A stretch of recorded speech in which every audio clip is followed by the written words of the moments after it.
నమస్తే ఫ్రెండ్స్. ఈ మధ్య ఆంధ్రప్రదేశ్ రాష్ట్ర విభజన చట్టాన్ని సవరించి అమరావతికి చట్టబద్ధతనిచ్చారు. అందరము ఆహ్వానించాం. కానీ అదే సమయంలో చట్టాన్ని ఎలాగో సవరిస్తున్నారు కనుక ప్రత్యేక హోదా అనే అంశాన్ని కూడా చేర్చండి అని నేను అడిగాను. వాస్తవంగా ఆంధ్రప్రదేశ్లో ఉన్న ప్రధాన పార్టీలు ఏవీ అడగలేదు. అధికారంలో ఉన్న టీడీపీ, జనసేన అడగలేదు. బీజేపీ ఎలాగో అడగదు. వైసీపీ కేంద్రంతో పోరాడదలుచుకోలేదు కనుక చాలా తప్పగా మాత్రమే అడిగారు, ప్రస్తావించి వదిలేశారు. అందువల్ల మాలాంటి వాళ్ళపైన బాధ్యత పెరిగి విభజన చట్టాన్ని సవరణ చేస్తున్నారు కదా, ప్రత్యేక హోదాను అందులో చేర్చండి. ఎందుకంటే గతంలో నరేంద్ర మోడీ ప్రభుత్వం ప్రత్యేక హోదా నిరాకరిస్తూ చేసిన వాదన ఏంటి? విభజన చట్టంలో లేదు కనుక మేము చేయలేకపోతున్నాం, ఫైనాన్స్ కమిషన్ రికమెండేషన్ అడ్డం వస్తుంది అన్నారు. సో విభజన చట్టంలో చేర్చారనుకోండి, ఆ అడ్డంకి తొలగిపోతుంది, ఆంధ్రప్రదేశ్కు ప్రత్యేక హోదా వస్తుంది. ఇదే నా డిమాండ్ కాదు. చంద్రబాబు నాయుడు ధర్మ పోరాటం చేసిన డిమాండ్ ఇది, పవన్ కళ్యాణ్ పోరాటం చేసిన డిమాండ్ ఇది. మరి అదే డిమాండ్ నేను అడిగితే నా పైన విపరీతమైన దాడి, పచ్చి అబద్ధాలతో నేను అనని మాటల్ని అన్నట్లుగా నా వైఖరిని వక్రీకరిస్తూ నాపై భీకరమైన దాడి జరుగుతోంది. సోషల్ మీడియాలో, డిజిటల్ మీడియాలో ఊరు పేరు లేని వారి నుంచి మొదలుకొని రాజకీయ పార్టీల ఆస్థాన విశ్లేషకుల వరకు ఈ దాడిలో నిమగ్నమై ఉన్నారు. సాధారణంగా ఈ దాడి బీజేపీ నుంచి వస్తే అర్థం చేసుకోవచ్చు, ఎందుకంటే మోడీ ప్రభుత్వాన్ని అడిగాను కనుక. కానీ బీజేపీ వారి నుంచి కాదు, జనసేన వారి నుంచి కూడా కాదు. కానీ తెలుగుదేశం పార్టీ వైపు నుంచి ఒక ఆర్గనైజ్డ్ అటాక్ నాపై జరుగుతోంది. ఈ అటాక్కు ఆన్సర్ చేయకపోతే గోబెల్స్ ప్రాపగండా థియరీ ఉంది. ఒక అబద్ధాన్ని పదే పదే పదే చెప్పితే అది నిజమని ప్రజలు నమ్ముతారు అని. ఇప్పుడు ఆ గోబెల్స్ సిద్ధాంతాన్ని నమ్మి నాపై లేని అబండాలు మోపుతున్నారు. నేను ఎవిడెన్స్తో సహా ఒక్కొక్క దాన్ని పటాపంచలు చేస్తూ మీ ముందు పెడితే ప్రయత్నం ఇది. మొదటిది మీరు చూడండి స్క్రీన్ పైన. తెలంగాణ మేధావులకు అమరావతిపై ఏడుపు ఎందుకు?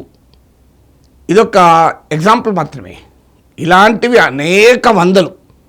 ఏంటి వీటి సారాంశం? నేను అమరావతి చట్టబద్ధతను వ్యతిరేకించానని, మావిగన్ను సమర్థించానని పచ్చి అబద్ధాలు చెప్తున్నారు. మావిగన్ను నేను సమర్థించానని పచ్చి అబద్ధాలు చెప్తున్నారు. అండర్లైన్ మీరే చూడండి స్క్రీన్ పైన. మావిగన్ జగన్ వింత వాదన అని చాలా తీవ్రంగా, సటారికల్గా, కఠినంగా విమర్శిస్తూ అందరికన్నా ముందు మాట్లాడాను. చూడండి ఈ ఛానల్, దీని స్క్రీన్ పైన మీరు రీసెంట్లీ ట్రెండింగ్లో నా ఛానల్లో టాప్లో ఉంటుంది. ఇప్పటికీ 150,000 మంది చూశారు. ఇది మాట్లాడినందుకు వైసీపీ వాళ్ళ నా పైన అబాండాలు వేశారు. కానీ నేను ఎక్కడా కదలలేదు, మెదలలేదు, నా వైఖరి చెప్పాను. ఇంత స్పష్టంగా మావిగన్ను నేను విమర్శిస్తే తెలుగుదేశం పార్టీ స్పాన్సర్డ్ పీపుల్కు నేను మావిగన్ను సమర్థించినట్లు ఎలా? నేనట మావిగన్ను సమర్థిస్తూ వ్యాసాలు రాశానట. నేను ఎక్కడ రాశానో నాకే తెలియదు. నేను ఒక్క వ్యాసము రాయలేదు దానిపైన. నేను మావిగన్ను సమర్థిస్తూ జగన్ నందంటే నంది, పందంటే పందని మాట్లాడుతున్నానట. ఇంత అరాచకత్వమో చూడండి. నేను ఎక్కడ మావిగన్ను వ్యతిరేకిస్తూ మాట్లాడితే, మావిగన్ను అవహేళన చేస్తూ మాట్లాడితే నాపై దాడి చూడండి మీరు. ఈ దాడి వెనకాలన్న రాజకీయ కుట్ర కూడా నేను చివరిలో చెప్తాను. కాస్త ఈ దాడిని మీ ముందు మరింత వివరించినాక, ఇక అమరావతి పైన నాకు ఏడుపా? ఇంతకన్నా దుర్మార్గం ఇంకోటి ఉందా? అసలు అమరావతిని సమర్థిస్తూ అమరావతికి నిధులు రావాలి అని వీళ్ళెవరూ అడగకుండా నేను అడుగుతున్నాను. చూడండి మీరు స్క్రీన్ పైన. అమరావతికి 50,000 కోట్లు ఇవ్వాలి, ఏడాదికి 10,000 కోట్లు. చంద్రబాబు నాయుడు అడిగాడా? లోకేష్ అడిగాడా? మీకు పవన్ కళ్యాణ్ అడిగారా? మీకు జగన్మోహన్ రెడ్డి అడిగాడా? అడిగింది ఎవరు? ప్రొఫెసర్ నాగేశ్వర్. ఎంత అడిగితే తప్ప అమరావతికి 50,000 కోట్లు ఇవ్వమని అడిగితే మీ కోపం ఎందుకు వస్తుంది నాకు అర్థం కాదు. అమరావతికి మోడీ ప్రభుత్వం నిధులు ఇవ్వాలని నేను అడిగితే మీకెందుకు కోపం? ఇస్తే మోడీ ఇస్తాడు, ఇవ్వకపోతే ఇవ్వడు. అంటే ఆంధ్రప్రదేశ్ ప్రజల కొరకు నేను అడిగితే తెలంగాణ మేధావిగా నాకు అమరావతి పైన ఏడుపట.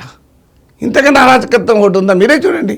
అమరావతికి 50,000 కోట్లు ఇవ్వాలి, అమరావతికి నిధులు ఇవ్వాలి అని నేను మాట్లాడిన వీడియోల థంబ్నెయిల్స్ మీకు స్క్రీన్ పైన చూపెడుతున్నాను. ఇవన్నీ నా యూట్యూబ్ వీడియోలో ఉన్నాయి. మీరు కావాలంటే సెర్చ్ చేసి చూసుకోవచ్చు కూడా, ఈ హెడ్లైన్ కొట్టి. మరి నేను అమరావతిని ఎక్కడ వ్యతిరేకించాను? అమరావతిని పైన నేను ఎక్కడ ఏడుపు ఏడిచాను? దీనికి ఆన్సర్ ఉండాలి కదా. ఇక అమరావతిని అనే రాజధాని కలను చంద్రబాబు సాకారం చేస్తున్నాడు అని నేను మాట్లాడాను. జగన్మోహన్ రెడ్డి అమరావతి నాశనం చేశాడు, విధ్వంసం చేశాడు అంటూ జగన్మోహన్ రెడ్డి అమరావతి పైన జగన్మోహన్ రెడ్డికి ఇంత అక్కసు ఎందుకు అంటూ అమరావతిపై జగన్ విద్వేషాన్ని, దాడిని అనేక వీడియోల్లో ఖండించాను. నేను ఎక్కడ జగన్ వైఖరిని అమరావతి పైన సమర్థించాను? ఇవన్నీ యూట్యూబ్లో ఉన్నాయే కదా. ఇది వాళ్ళకి తెలియదా? తెలిసి కూడా ఎందుకు దాడి చేస్తున్నారు? దాని వెనకాల రాజకీయ కుట్ర నేను చెప్తాను చివరిగా.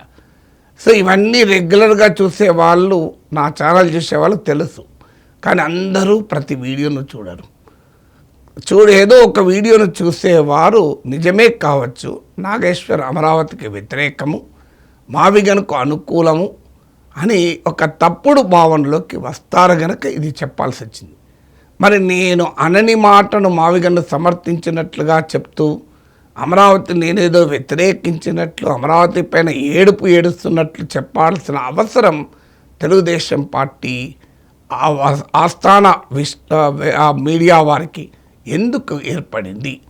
ఇది పార్టీ ఆన్సర్ చేయాలి. నేను వ్యక్తులను అడగడం లేదు. ఎందుకంటే ఇక్కడ నా పైన మాట్లాడిన వ్యక్తులను నేను ప్రశ్నించడం లేదు. వాళ్ళ బతుకు తెరువు కొరకు వాళ్ళు మాట్లాడచ్చు. కానీ వాళ్లకు ఆ ఉపాధిని కల్పించి నా పైన దాడి చేయిస్తున్న తెలుగుదేశం పార్టీని అడుగుతున్నాను. మీకు నేను మావిగన్ను సమర్థించినట్టు ఎక్కడైనా చూపెట్టగలరా? నేను అమరావతి పైన ఏడ్చినట్టు చూపెట్టగలరా? నేను అమరావతిని 50,000 కోట్లు అడిగితే మీకెందుకు అభ్యంతరం? అమరావతికి మోడీ నిధులెందుకు ఇవ్వడని ప్రశ్నిస్తే మీకెందుకు కోపం వస్తుంది? అమరావతికి బీహార్కి ఇచ్చినప్పుడు అమరావతికి ఎందుకు ఇవ్వరు అని అడిగితే అభ్యంతరం ఏంటి?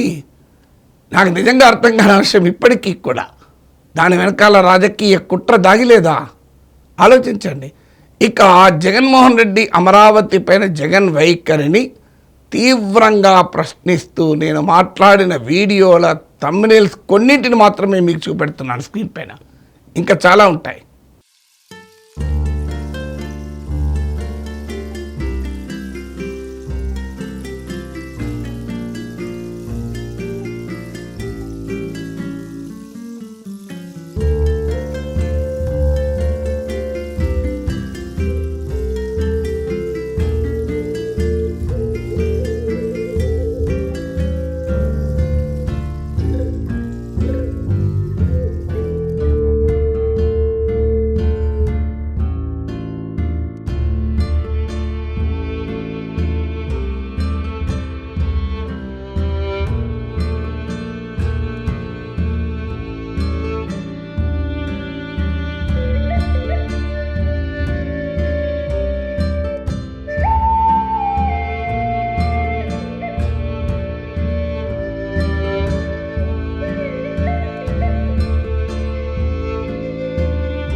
పోనీ నేను 3 రాజధానులను సమర్థించానా?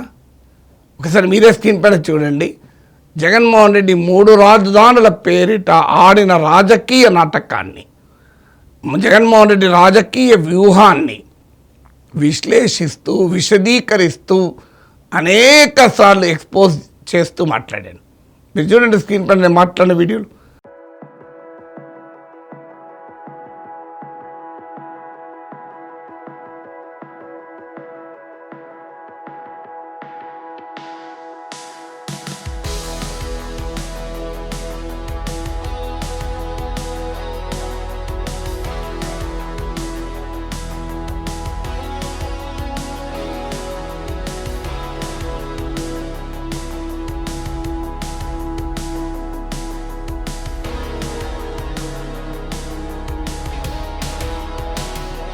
మూడు రాజధానులు సరైనవి, మీకు అమరావతి తప్పుడు ఆలోచన అని నేను ఎక్కడన్నా మాట్లాడినట్టు చూపెట్టగలరా? అన్లెస్ మీరు రాంగ్ ఎడిటింగ్ చేసి ఏఐతో క్రియేట్ చేసి ఒక దొంగ ఎడిటింగ్ చేయించితే తప్ప, లేకపోతే నా యూట్యూబ్ ఛానల్లో చూపెట్టండి నేను ఎక్కడ మాట్లాడాను.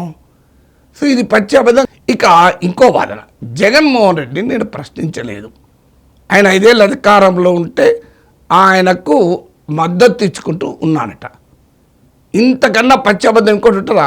ఆయన జగన్మోహన్ రెడ్డి ప్రజావేదికను కూల్చినప్పటి నుంచి అమరావతి విధ్వంసం వరకు అనేక సార్లు ప్రశ్నించాను. ఇప్పటికీ అడుగుతున్నాను చంద్రబాబు నాయుడు.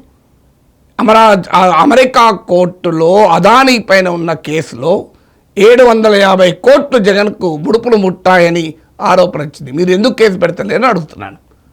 మీరు ఎందుకు జగన్ అరెస్ట్ చేస్తలేరని అడుగుతున్నాను.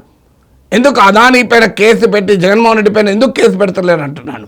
అదానితో కుమ్ముక్కై జగన్ ప్రభుత్వం పవర్ పర్చేజ్ అగ్రిమెంట్లు కుదుర్చుకుంటే మీ నాయకుడైన కేశవ్ హైకోర్టుకి వెళ్తాడు, సెంట్రల్ ఎలక్ట్రిసిటీ కమిషన్కి వెళ్తాడు, వాటిని ఎందుకు రద్దు చేయడం లేదని అడుగుతున్నాను. దీనికి ఆన్సర్ చెప్పండి. ఇప్పుడు ఎవరు అడుగుతున్నారు జగన్ పైన చర్య తీసుకోమని? నేను అడుగుతున్నానా, మీరు అడుగుతున్నారా? చంద్రబాబు నాయుడు గారు, నా ఓపెన్ సవాల్, మీరు అదానీ అంశం పైన మీ వైఖరే కదా, మీ కేశవ్ గారే వెళ్ళారు కదా సెంట్రల్ ఎలక్ట్రిసిటీ కమిషన్కు, హైకోర్టుకు. మరి జగన్మోహన్ రెడ్డికి ముడుపులు అందాయని చెప్పారు కదా, మరి వాటిని క్యాన్సిల్ చేయండి, కేసు పెట్టండి, ఎఫ్ఐఆర్ దాఖలు చేయండి. ఇప్పటి వరకు జగన్మోహన్ రెడ్డి పైన ఎఫ్ఐఆర్ దాఖలు చేస్తారా? దీనికి ఆన్సర్ చెప్పండి మొదలు. సో అందువల్ల నేను జగన్ను సపోర్ట్ చేశానా? మీరు ఒక్కసారి చూడండి. జగన్మోహన్ రెడ్డిని ప్రశ్నిస్తూ నేను ఎన్నిసార్లు మాట్లాడానో మీరే చూడండి. అసలు ఇటీవల పాతవి వదిలేద్దాం. ఏ డేటా హబ్ వైజాగ్లో పెడితే నేను దాన్ని ప్రశంసిస్తూ సమర్థిస్తూ మాట్లాడాను. ఎంత పచ్చిగా అబద్ధాలు చెప్తున్నానంటే, చంద్రబాబు నాయుడు పెట్టుబడులు తెస్తుంటే ప్రొఫెసర్ నాగేశ్వర్ ఎందుకు సమర్థించడు అట. నేను ఎందుకు సమర్థించలేదు? మీరు వైజాగ్ ఏ డేటా పైన నేను అమెరికాలో ఉన్నాను ఆ టైంలో, దాన్ని సమర్థిస్తూ అనేకసార్లు మాట్లాడాను. వైసీపీ వైఖరిని ఖండిస్తూ వైసీపీ దాగుడు మూతలు, ఇది సెల్ఫ్ గోల్, ఇది సరైంది కాదు అని విమర్శించాను. మీరు స్క్రీన్ పైన చూడండి కావాలంటే. ఏ డేటా హబ్ పైన వైసీపీ వైఖరిని తీవ్రంగా ప్రశ్నిస్తూ నేను మాట్లాడిన వీడియోలు. మరి ఏ డేటా హబ్ పైన నేను చంద్రబాబు నాయుడు సమర్థించలేదు, జగన్ సమర్థించానన్న అబద్ధాలు చెప్తాను ఎందుకు? అర్థం ఉండాలి కదా. ఇంత క్లియర్గా వీడియోస్ కనబడుతున్నాయి కదా. జగన్మోహన్ రెడ్డి వైఖరిని తూర్పారపడుతూ ఎక్స్పోజ్ చేస్తూ నేను మాట్లాడితే, నేను ఏ డేటా హబ్ పైన చంద్రబాబు నాయుడు సమర్థించలేదు, జగన్ సమర్థించారట. ప్రతి అడుగడుగున ప్రతి దానిపైన అబద్ధాలే చెప్తున్నారు. ఒక్క అమరావతిపై జగన్ వైఖరిని ఆ రోజు వ్యతిరేకించాను. ఈ మధ్య కూడా సాక్షి టీవీలో అమరావతి పైన అనరాని మాటలంటే చాలా తీవ్రంగా ఖండిస్తూ మాట్లాడిన వీడియో 1,00,000కు పైగా జనం చూశారు. మీరు చూడలేదా? చూసి కూడా వాళ్ళు ఎందుకు నా పైన అబండాలు వేస్తున్నారు? అమరావతి ఒక్కటే కాదు, ప్రత్యేక హోదా పైన జగన్మోహన్ రెడ్డి మారిన వైఖరిని ప్రశ్నిస్తూ ఇవాళ మీరు ప్రత్యేక హోదా అడుగుతున్నారు. జగన్ ప్రత్యేక హోదాను చెట్టెక్కించడం ఎందుకు అడగలేదు అట. నేను ఇప్పటికీ 100 సార్లు చెప్పాను, ఇంకెక్కువ సార్లు చెప్పాను. జగన్ సిబిఐ ఈడీ కేసులు ఉన్నందున మోడీని ప్రశ్నించడం లేదు. ఒకప్పుడు అవిశ్వాస తీర్మానం పెట్టిన జగన్ ఇప్పుడు మోడీని ప్రశ్నించడం లేదు అంటూ అనేక సార్లు అడిగాను. కనీసం టీడీపీ అన్న కూటమిలో ఉంది, రాజకీయంగా ఇబ్బందులు ఉండొచ్చు, ప్రతిపక్షంలో ఉన్న జగన్ ఎందుకు అడుగుతలేడు, ఇది మంచి ఆయుధం కదా జగన్కు అని చెప్పి అడిగాను. సో ప్రత్యేక హోదానే కాదు, స్టీల్ ప్లాంట్పై జగన్ వైఖరిని ఖండించాను. మీరు చూడండి స్క్రీన్ పైన థంబ్నెయిల్స్. నేను ఇవి కేవలం కొన్నే, నేను మీకు చూపెడుతున్నది not even 1% of my videos. చూడండి, స్టీల్ ప్లాంట్ పైన, ప్రత్యేక హోదా పైన, అమరావతి పైన జగన్ వైఖరిని ఖండిస్తూ అనేక సార్లు మాట్లాడాను. 5 ఏళ్ల పాటు జగన్ నందంటే నంది, పందంటే పంది అన్నానట ప్రొఫెసర్ నాగేశ్వర్. ఇంతకన్నా దుర్మార్గమైన అబద్ధాలు ఇంకోటి ఉంటాయా? ఇక ఆంధ్రప్రదేశ్ ప్రత్యేక హోదా కావాలని, స్టీల్ ప్లాంట్ పరిరక్షించాలని, పోలవరం త్వరగా ముగించాలని, ఇలా ఆంధ్రప్రదేశ్ ప్రజల సమస్యలపైన నిరంతరం మాట్లాడుతూ వచ్చాను. అప్పుడు నేను తెలంగాణ వాడిగా కనిపించలేదు. మరి నేను మాట్లాడిన స్పెషల్ స్టేటస్ ఆంధ్రాకు వస్తేమే కదా. తెలంగాణకు తెలుగుదేశం ఇవ్వమని ప్రత్యేక హోదా ఇవ్వమని అడగలేదు కదా. నేను ఆంధ్రప్రదేశ్ రాష్ట్ర విభజనలో నష్టపోయింది కనుక ప్రత్యేక హోదా ఇవ్వాలని అడిగాను, పోలవరం పూర్తి చేయాలని అడిగాను. మీ స్క్రీన్ పైన చూడండి, మీకు ఈ విజువల్స్ మీకు స్పష్టంగా కనబడుతున్నాయి. నేను ఇప్పుడు ఆంధ్రప్రదేశ్కు అతి ముఖ్యమైన 3 అంశాలు. ఒకటి ప్రత్యేక హోదా. మీరు చూడండి, ప్రత్యేక హోదా పైన ఎన్ని మాట్లాడాలో నాకే గుర్తులేదు. ఒక స్క్రీన్ పైన మీకు చూపెడుతున్నది స్మాల్ శాంపుల్ మాత్రమే.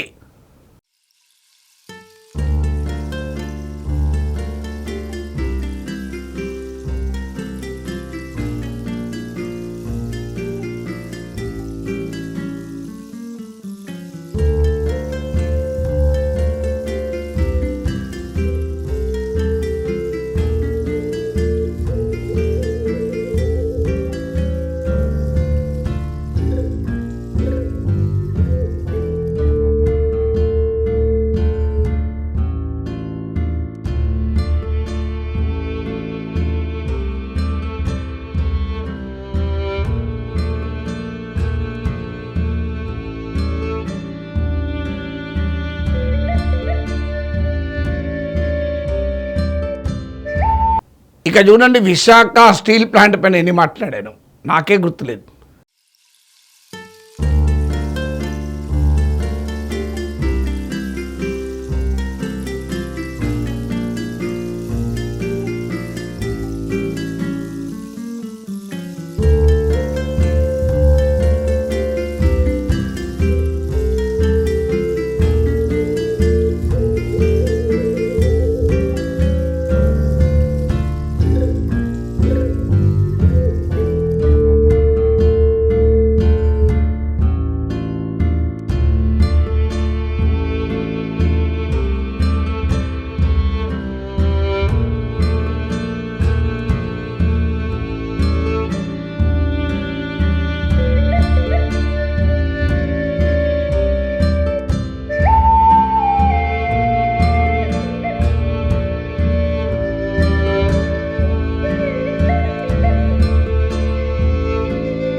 చివరకు విశాఖ స్టీల్ ప్లాంట్ వెళ్ళి అక్కడ ఎంప్లాయీస్తో కలిసి వాళ్ళ పోరాటాల్లో భాగమై మాట్లాడాను. నేను ప్రతిపక్షంలో ఉన్నప్పుడు విశాఖ స్టీల్ ప్లాంట్ కోసం పోరాడదామని చెప్పి అధికారంలోకి రాగానే ఏం తమాషా ఉందా అని చంద్రబాబు నాయుడు లాగా మాట్లాడలే. చంద్రబాబు నాయుడు ప్రతిపక్షంలో ఉన్నప్పుడు విశాఖ స్టీల్ ప్లాంట్ కార్మికులను ఉద్దేశించి ఏం మాట్లాడాడు, కలిసి రండి మనం పోరాడుదాం, మీ పోరాటంలో భాగమవుతాం అన్నాడు. జస్ట్ అధికారంలోకి వచ్చి ముఖ్యమంత్రిగానే ఏం తమాషాగా ఉందా, మీకు జీతాలు ఇచ్చి కూడా కూర్చుంటామా అన్నాడు. మారిన వైఖరి చంద్రబాబు నాయుడుది, పవన్ కళ్యాణ్ది, నాగేశ్వరిది కాదు. నేను అప్పుడైనా ఇప్పుడైనా ప్రతిపక్షాల్లో ఉన్నవారు ఒక రకంగా, అధికారం ఉన్నవారు ఒక రకంగా, రాజకీయ పార్టీలు మారుతారు. మీకు ఆ విశాఖ ఉక్కు పైన అన్ని పార్టీల వైఖరిని ప్రశ్నించాను, ఇంక్లూడింగ్ జగన్మోహన్ రెడ్డి. కానీ నా వైఖరి ఎప్పుడైనా విశాఖ ఉక్కు కోసం, ఆంధ్రప్రదేశ్ ప్రజల కోసమే నేను ప్రతిపించాను. సో విశాఖ ప్రత్యేక హోదా కాదు. చూడండి, పోలవరంపై నేను మాట్లాడింది, నేను రైల్వే జోన్పై మాట్లాడింది. ఇది ఒకటే కాదు, ఇలా ఆంధ్రప్రదేశ్కు సంబంధించిన ప్రతి సమస్య పైన మాట్లాడాను. చంద్రబాబు మంచి చేస్తే హృదయపూర్వకంగా ఆహ్వానించాను. ఏ డేటా హబ్ అని మీకు ఇంతకుముందే చూపెట్టాను. చూడండి, క్వాంటమ్ వ్యాలీ అని చంద్రబాబు ప్రతిపాదిస్తే, క్వాంటమ్ వ్యాలీ అంటే ఏమిటి, క్వాంటమ్ టెక్నాలజీ వల్ల వచ్చే లాభాలేంటి అని తెలుగుదేశం వాళ్ళు కూడా చెప్పనంత వివరంగా సైంటిస్టులను పిలిపించి క్వాంటమ్ వ్యాలీ గురించి చెప్పించాను. మీరు చూడండి, స్క్రీన్ పైన క్వాంటమ్ వ్యాలీ గురించి నేను మాట్లాడింది. ఇవన్నీ మరి చంద్రబాబు నాయుడుని వ్యతిరేకించాలనుకుంటే ఇవన్నీ సపోర్ట్ చేయండి కదా. ఇదేం క్వాంటమ్ అట అని అన్నానా, నేను ఆహ్వానించాను. గతంలో ఐటీని, హైదరాబాద్ను ఐటీ సిటీగా చేసిన చంద్రబాబు నాయుడు ప్రత్యేకత మనకు తెలుసు. అందువల్ల ఇప్పుడు క్వాంటమ్ టెక్నాలజీ కేంద్రంగా అమరావతిని చేస్తున్నాడు చంద్రబాబు నాయుడు. చంద్రబాబు నాయుడుకి ఈ విషయంలో క్రెడిబిలిటీ ఉంది అని సమర్థించాను. చంద్రబాబు నాయుడు భారతదేశంలో ఏ ప్రాంతీయ నాయకుడికి లేనంత గౌరవం ఉన్న నాయకుడు అని చెప్పాను. అంతర్జాతీయ, మీరు ప్రపంచ బ్యాంక్ కార్యాలయానికి వెళ్ళినా ఈ దేశంలో ఏ ముఖ్యమంత్రి పేరు తెలియకపోయినా చంద్రబాబు నాయుడు పేరు తెలుసు అని ప్రస్తావించాను. టెక్నాలజీ విషయంలో చంద్రబాబు నాయుడు ఫోర్సైట్ను అభినందించాను. ఇవన్నీ ఏవీ కనిపించవా? కేవలం మీ అవసరాల కొరకు, మీ అధికార ప్రతినిధిగా మాట్లాడాలి అనే కోరిక కొరకు మాపై దాడి చేస్తారా? ఇవన్నీ మీరు చూపెట్టండి. మరి ఎందుకు ఇది జరుగుతోంది? చివరగా మీకు ఒక విషయం చెప్పాలి. ఏమిటి రాజకీయ కుట్ర? నేను మొదట్లో అన్నానే, చెప్తానన్నానే. ఏంటి రాజకీయ కుట్ర అంటే, ఆంధ్రప్రదేశ్కి ఇప్పుడు కావాల్సింది ఏంటి? సుస్థిరమైన అమరావతి కావాలి. ఒకటి, అమరావతికి చట్టం చేస్తే సరిపోతుందా? డబ్బులు కావాలి. అమరావతికి రాష్ట్ర ఖజానాపై, రాష్ట్ర ప్రజలపై భారం కాకుండా కేంద్రం నుంచి డబ్బులు కావాలి. ఎందుకు కావాలి? కేంద్రానికి ఇవ్వాల్సిన బాధ్యత ఉంది. ఎందుకంటే ఆంధ్రప్రదేశ్ రాష్ట్ర పునర్వ్యవస్థీకరణ చట్టంలోనే రాజధాని నిర్మాణానికి సహకరిస్తామని రాసి ఉంది. విభజన చట్టాన్ని గౌరవించండి అని అడుగుతున్నాను. అది సీమాంధ్ర ప్రజల అభిష్టానికి భిన్నంగా ఒక డెవలప్డ్ క్యాపిటల్ సిటీని వదులుకొని ఆంధ్రప్రదేశ్ ఏర్పడింది. ఇది మొదటిసారి కాదు, ఇది మూడవసారి రాజధాని మారడం. చెన్నైని వదులుకొని ఆంధ్ర ప్రజలు వచ్చారు. ఆ తర్వాత కర్నూలు వదులుకొని హైదరాబాద్ వచ్చారు. ఇప్పుడు హైదరాబాద్ వదులుకొని అమరావతి వచ్చారు. సీమాంధ్ర ప్రజల కోరికకు భిన్నంగా మీరు రాష్ట్రాన్ని విడగొట్టారు కనుక అమరావతికి కేంద్రం ఒక 50,000 కోట్ల ప్యాకేజ్ ఇవ్వాలి అని అడుగుతున్నాను. ఇది మొదటిగా. రెండు, ఆంధ్రప్రదేశ్ విభజనకు ప్రాతిపదిక ప్రత్యేక హోదా. ఈ రెండు విడగొట్టలేము. So the very bifurcation of the state is predicated upon special status. గౌరవనీయులు వెంకయ్య నాయుడు గారు, అరుణ్ జైట్లీ గారు రాజ్యసభలో డిమాండ్ చేస్తే అప్పటి ప్రధానమంత్రి మన్మోహన్ సింగ్ ఇచ్చిన హామీ, పార్లమెంట్లో ఇచ్చిన హామీకి విలువ ఉండదా? సో ఆ ప్రత్యేక హోదాకు అడ్డంకి ఏంటి? రాష్ట్ర విభజన చట్టాన్ని ఇంకోసారి సవరించైనా ప్రత్యేక హోదాను చేర్చండి, పారిశ్రామిక రాయితీలు ఇవ్వండి అని అడుగుతున్నాను. రెండవది. మూడవది, విశాఖ ఉక్కును పరిరక్షించండి. విశాఖ ఉక్కుకు ప్రైవేటీకరణ చేయాలి అన్న క్యాబినెట్ రెజల్యూషన్ను ఉపసంహరించండి. విశాఖ ఉక్కు గనులకు సొంత మైన్స్ కేటాయించండి. ప్రైవేట్ స్టీల్ ప్లాంట్లతో లెవెల్ ప్లేయింగ్ ఫీల్డ్లో పోటీ చేసే అవకాశం ఇవ్వండి. 3. 4, రెవెన్యూ ఇచ్చే, ఆదాయాన్ని ఇచ్చే వాల్టేర్ డివిజన్ను వదిలేసి విశాఖ రైల్వే జోన్ను లాభాలు లేకుండా చేయడం వల్ల ఉపయోగం లేదు. లాభదాయకమైన డివిజన్తో కూడిన విశాఖ రైల్వే జోన్ ఇవ్వండి. ఇది 4 నేను అడుగుతున్నది. 5, విజయవాడ, విశాఖపట్నం మెట్రోలకు కేంద్రం నిధులు ఇవ్వండి. మీరు ఇవ్వలేదా బెంగళూరు మెట్రోకి ఎన్నికలు ఉన్నప్పుడు? కొచ్చిన్ మెట్రోకి ఇవ్వలేదా ఎన్నికలు ఉన్నప్పుడు? సో అందువల్ల విజయవాడ, విశాఖపట్నం మెట్రోలకు కేంద్రము డబ్బులు ఇవ్వాలి. 5.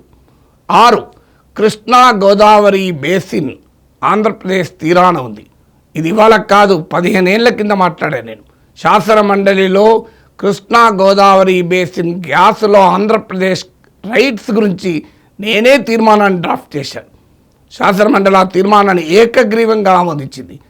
ఇవాళ గ్యాస్ కొరత ఎదుర్కొంటున్న సమయంలో, ఇంధన సంక్షోభం ఎదుర్కొంటున్న సమయంలో ఆంధ్రప్రదేశ్ తీరాన ఉన్న ఈ సంపద పైన ఆంధ్రప్రదేశ్కు హక్కు ఉంటుంది. ఇది 6. ఎన్న చంద్రబాబు నాయుడు అడగంగా విన్నారా ఈ మాట? జగన్మోహన్ రెడ్డి అడగంగా విన్నారా మీరు ఈ మాట? నేను ఇంత స్పష్టంగా అడుగుతున్నాను. 7, విభజన చట్టంలో ఉంది, పారిశ్రామిక రాయితీలు ఇస్తాం, ఇండస్ట్రియల్ ఇన్సెంటివ్స్. హిమాచల్ ప్రదేశ్, ఉత్తరాఖండ్ లాగా అప్పుడు మీకు పరిశ్రమలు వచ్చి ఆంధ్రప్రదేశ్ ప్రజలకు ఉపాధి దొరుకుతుంది. పారిశ్రామిక రాయితీలు ఇవ్వండి అని అడుగుతున్నాను. లోకేష్ యువగలంలో ప్రామిస్ చేసిన 20 లక్షల ఉద్యోగాలు ఇవ్వటానికి అవకాశం ఏర్పడుతుంది అని అడుగుతున్నాను. 8, విభజన చట్టంలోనే ఉన్నట్లు పెట్రోకెమికల్ కాంప్లెక్స్ను పూర్తి చేయండి కాకినాడ వద్ద. 9, కడప స్టీల్ ప్లాంట్ను పూర్తి చేయండి. 10, ఉత్తరాంధ్ర ఉమ్మడి 3 జిల్లాలకు, రాయలసీమ ఉమ్మడి 4 జిల్లాలకు, గ్రేటర్ రాయలసీమలోని పాత ఉమ్మడి ప్రకాశం జిల్లాకు బుందేల్ఖండ్ తరహా మౌలిక వసతుల కల్పనకు ప్యాకేజ్ ఇవ్వండి అని అడుగుతున్నాను. ఈ డిమాండ్లలో ఏమైనా న్యాయం లేదా?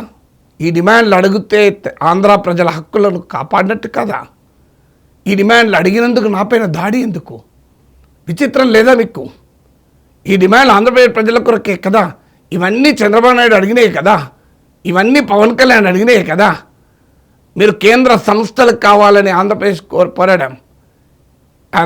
సెంట్రల్ యూనివర్సిటీ వచ్చింది, ఎన్ఐటి వచ్చింది, ఐఏఎం వచ్చింది, ఐఐటి వచ్చింది. అవి ఏమైనా భారతదేశంలో టాప్ ఇన్స్టిట్యూషన్గా డెవలప్ అయినాయా 11 ఏళ్ళ తర్వాత కూడా?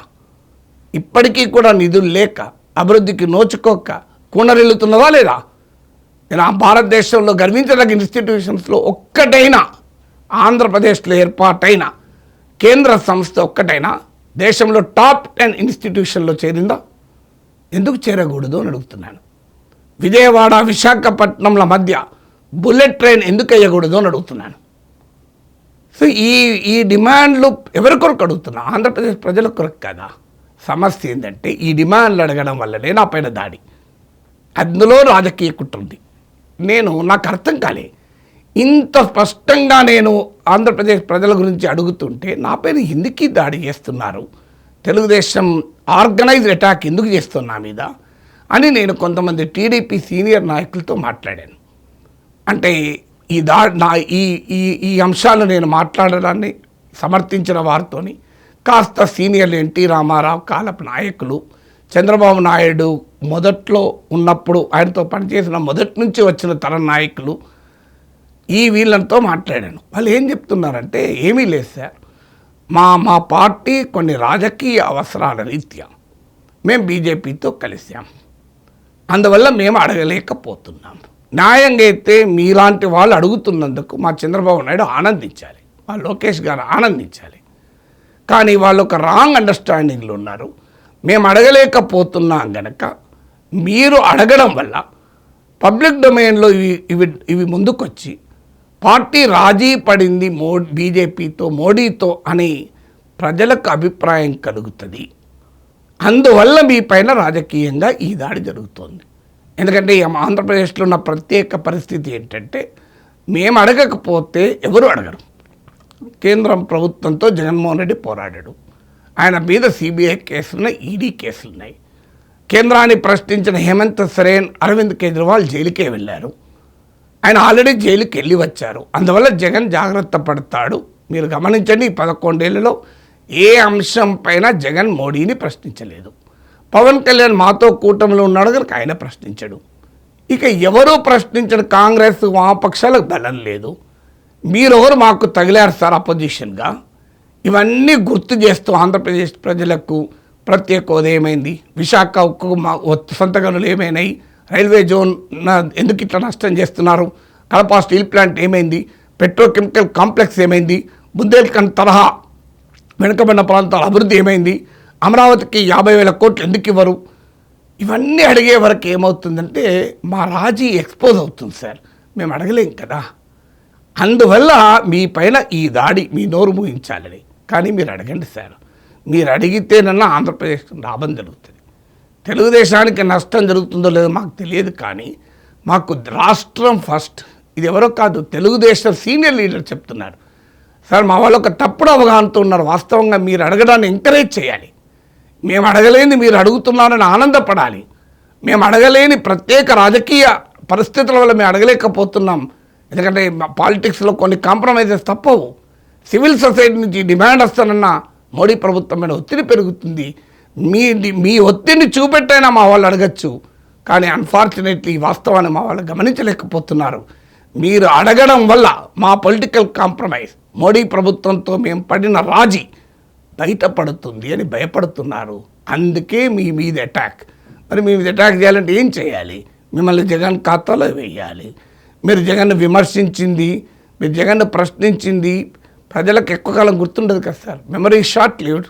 సో మేము మీరు జగన్తో కుమ్ముక్కయ్యారు, జగన్తో అడగలేదు, జగన్ను ప్రశ్నించలేదు, మీరు 3 రాజధానులను సమర్థించారు, అమరావతిని తిట్టారు, ఇట్లా అబద్ధాలు మేము చెప్పుకుంటూ పోతే కొంతకాలానికి జనం నమ్ముతారు. అదే మీరు అడిగిన ప్రశ్నలకు ఇర్రెలవెంట్ అవుతాయని.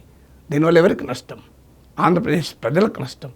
ఆంధ్రప్రదేశ్ రాష్ట్ర ప్రజల కోసం నా పైన రాజకీయ దాడి చేస్తే నేను సమర్థిస్తాను. కానీ ఆంధ్రప్రదేశ్ రాష్ట్ర ప్రజలకు నష్టం జరిగేలా నేను ఆంధ్రప్రదేశ్ ప్రజల గురించి ఏమీ అడగకుండా చేసేందుకు జరిగే ఈ రాజకీయ కుట్రను ఛేదిస్తాం. ఆంధ్రప్రదేశ్ ప్రజల పక్షాన నిలబడి పోరాడతాం. ఆంధ్రప్రదేశ్లో ప్రధాన పార్టీలన్నీ చేతులెత్తేసి ఆంధ్రప్రదేశ్ ప్రయోజనాలు గాలి కొదిలి మోడీ ప్రభుత్వానికి సరెండర్ అయ్యాయి. కానీ ప్రొఫెసర్ నాగేశ్వర్ సరెండర్ అయ్యే ప్రసక్తే లేదు. చాలా ఎమోషన్తో నేను ఈ మాట చెప్తున్నాను. ఎందుకంటే ఈ అబద్ధపు ప్రచారం తీవ్ర స్థాయికి వెళ్ళి పర్సనల్గా కూడా నన్ను డిమారలైజ్ చేయడానికి చేసిన ప్రయత్నం నేపథ్యంలో మాట్లాడుతున్నాను. మీరు చూడండి, రాబోయే కాలంలో ఆంధ్రప్రదేశ్ ప్రజల కొరకు మాట్లాడుతూనే ఉంటాను. తెలంగాణ ప్రజల కొరకు, భారత ప్రజల కొరకు, ప్రపంచ ప్రజల కొరకు మాట్లాడుతూనే ఉంటాను.